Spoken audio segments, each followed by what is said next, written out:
we're here at the lovely Bastion Point. Oh, it's lovely, isn't it? I'm Mark. And I'm Toots. And you're watching Import X. And in a build-up to the Ford Rotary Nationals 06, which is the 10th anniversary no less, we bring you some DVD footage and video footage of years gone by.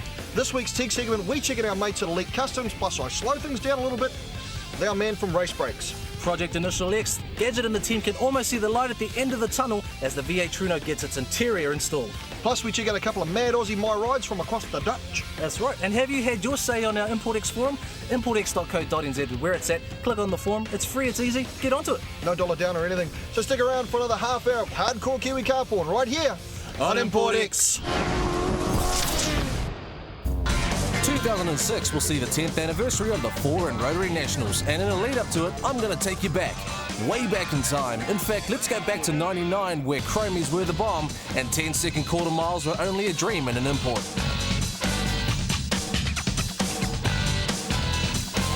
Hey, that's Gadget. My, what 6 years has done to him.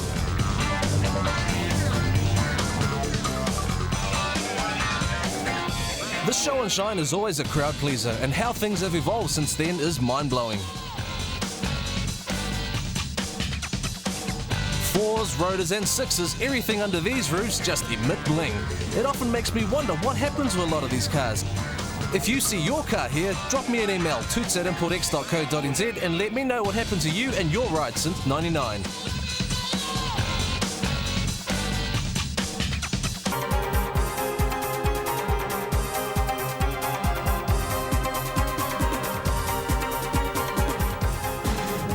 Of course, the major part of the weekend is the drag racing. Here we see D1NZ star Justin Rood in the blue Pulsar. That's right, dragging, not drifting. 12.551 for Justin Rood, his best time today. Reese races Andrew VC in the RX3.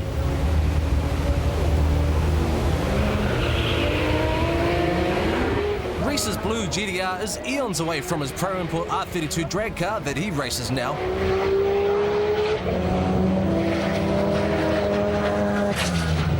A great time for Reese, 11.99, the best time of the quarterfinals. Justin Wood lines up the Pulsar. He's really up against it with Reese McGregor clocking the best time of the day in the Skyline. Justin will concentrate on achieving a good reaction time.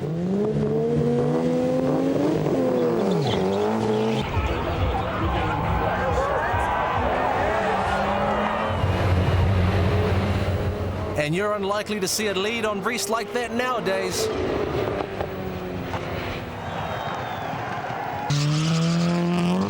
Check out this Integra. Absolutely caning the WRX. Have a guess if you know who the driver is.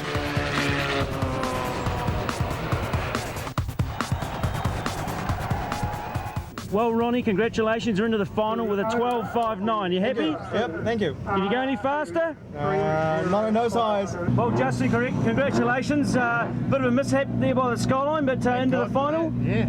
Well, at least you know you're up against Ronnie and the Integra there, which is pretty similar pace. How do you rate your chances? Hopefully I get him off the line, that's all I can say. With mechanical problems sorted, let's see if Reese can get his GTR to the other end quick smart. Let's see if we can get one of those 11-second passes again.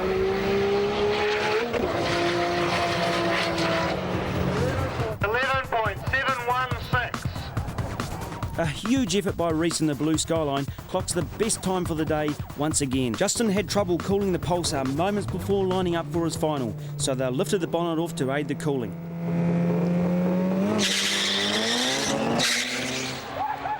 Oh, Justin's got Ronnie off the line. And he's away! Haha, taking the grand final victory. And a 12.003 at 115.6 miles an hour. Yeah, that was awesome. Well done, Justin. Thank you. 12 dead. Oh, Good time, and we see you had a bit of a panic on before you went out in that run. Tell us what happened. no, I was just waiting for my ice crew and they were waiting for me, so I was getting a bit distressed needing to run it quite cool, so finally I got them over here and we had a last ditch attempt at cooling it down. it paid off. Well, you won a hell of a start. That's where you seem to have got most of your time from, but congratulations. Thank you very much. Well done. I'm stoked. And you can have a beer now. I will do. All right. Excellent. Cheers. And a few years later, he also became the king of drifting. At the lunch break, someone allowed these crazy idiots to do stunts up and down the track. I don't know about you, but that shit's just crazy.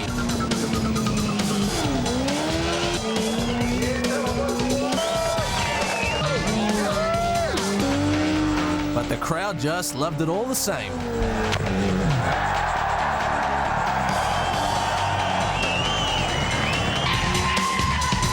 Back in the day, Champion Dragway had no skid pads, so instead they ripped up the drag lanes. From 99 to present day, Burnouts hasn't lost its appeal, with burnout events happening nationwide, so you can give it a go on a safe and controlled environment near you. Which reminds me, Skidfest is happening December 4th at the Monaco Sports Bowl, so keep that day free.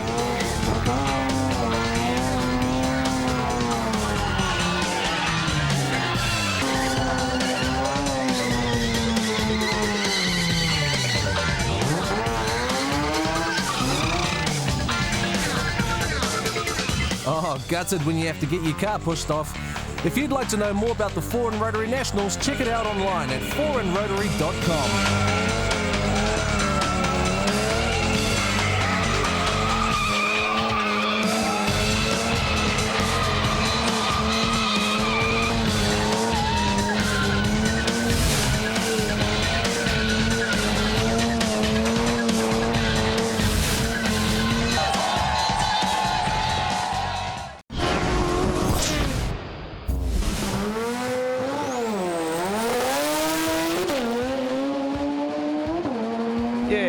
Tim Kroots, living up at Maroochydore, up on the Sunshine Coast.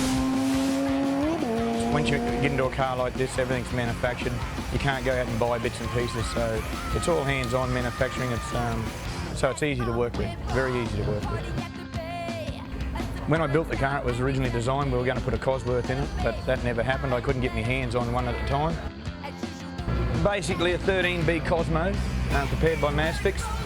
Garrett turbo with my own manufactured manifolds. It's got a Jericho clutch type gearbox in it with a 9-inch strange rear end on it, 28 to 9-inch slicks on the rear, MTs on the front. Ladder bar suspension with shockies built by a mate of mine, Paul Neal. 610 at the rear wheel, that's horsepower. You really can't ask much more than that from the motor that I've got under there. It's well built. It's got a neat 30 pound all the way through the Garrett turbo and the Turbonetics wastegate. It sits there really happily. The motor seems to handle that. A lot of people say it's on death row every time you run, but it doesn't appear to be. It seems to be working well. When I saw a lot of mates, the dollars they throw at their V8s, it's pretty frightening. You can get more horsepower out of one of these things for a lot less a dollar. Last night we ran an 885 with our best 60 foot, which was 128. It hasn't done that before, but the atmosphere was good last night. Yeah, we were pretty wrapped when we got back here. That's I think everyone's ultimate dreams to have a chassis car. Don't know if it'd fit under the Cortina body, that's all. We might have to go to something else.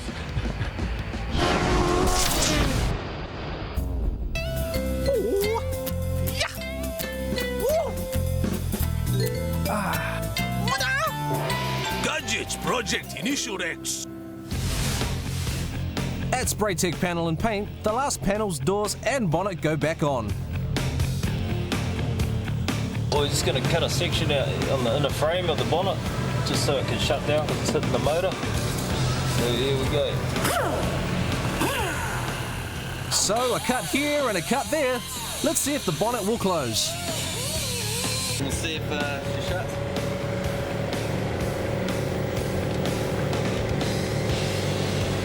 Oh no, not quite. So a little bit more of the frame gets chopped out and the bonnet eventually shuts. Over at Stu's Trim Shop and Sound, the Trueno gets its interior looked after from carpets to new seat trim. The use of this plastic sheet helps to map out how the carpet needs to be cut. The template is laid over the carpet, then cut, and laid in for fitting. The other necessaries are also cut out, sewn together, and the seams beaten down to give a seamless look. So it's job done. So I'll check that in the car now and fit the next seam and away we go. Stu, owner of the shop, rechecks the fitment and marks out any necessary adjustments before sewing.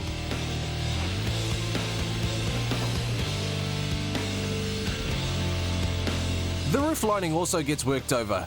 Preparation begins with cleaning it, then having a special adhesion sprayed onto both the lining and the new material.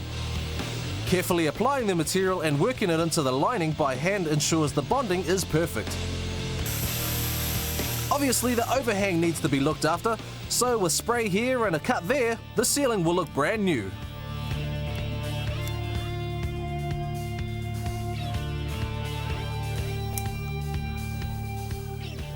Let's not forget the hole for the inside light. Ta-da! Good as new. Back at the sewing machine, Stu makes light work of the carpet. The two panels together, we've got a tunnel and then a side panel. Slide and sewing them together. And I have to make sure that, well, you might be able to see it, but we've got little check marks. See, there they are. Trying to make those line up exactly. So one side sewn up, it's all sewn up now. And so we're going to go and beat this side down like we did through here. And then we go and check the other side to make sure that's all spot on and then repeat the process.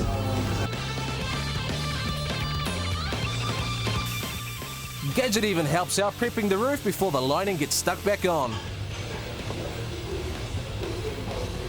Now, is that really important? Yeah, if we crash and end up on the roof upside down, we want somewhere nice to sit, you know. Everything has a purpose, right? And up goes the new lining. Bit by bit, the interior gets methodically put back together, from the sound deadening to the carpet, the seals and all the plastic.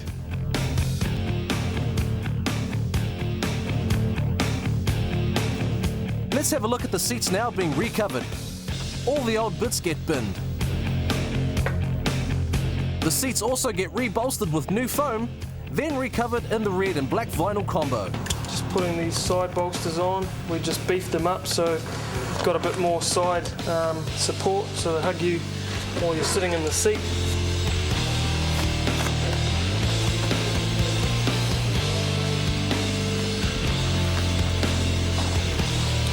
Like a glove.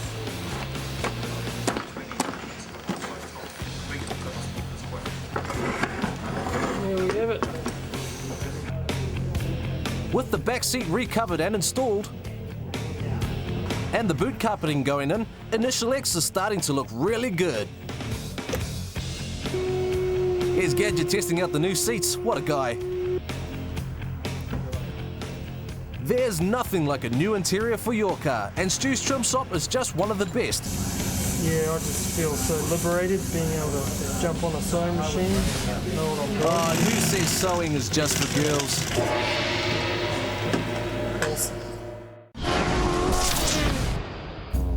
Today is all about educating you guys on low riding.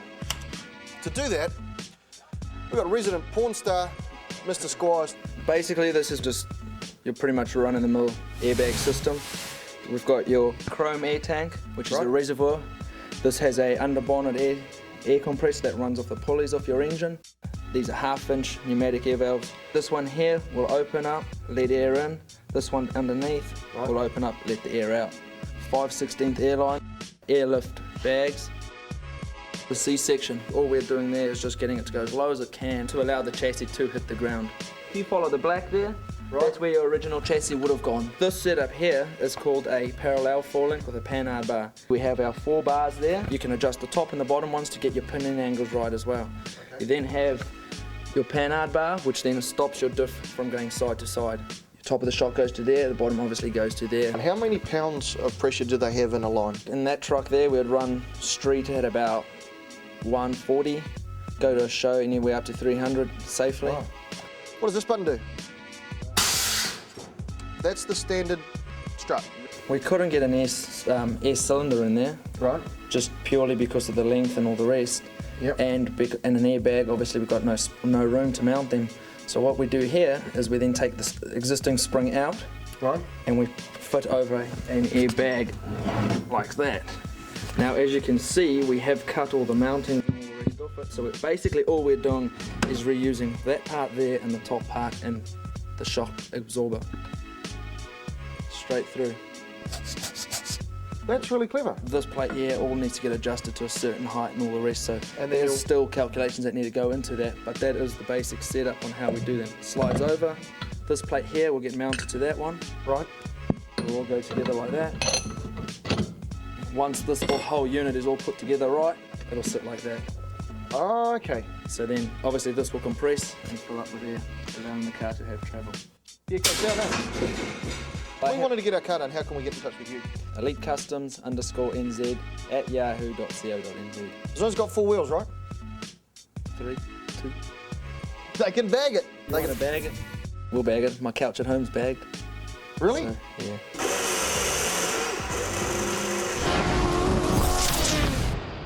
I'm Rob Barrett, and this is an Evolution 3 Lancer, previously owned by my wife. Now I get to drive it, so it's pretty good. Basically, when I met Nick from APC, we decided to go fully sick and modify it. So, and here we are today racing it.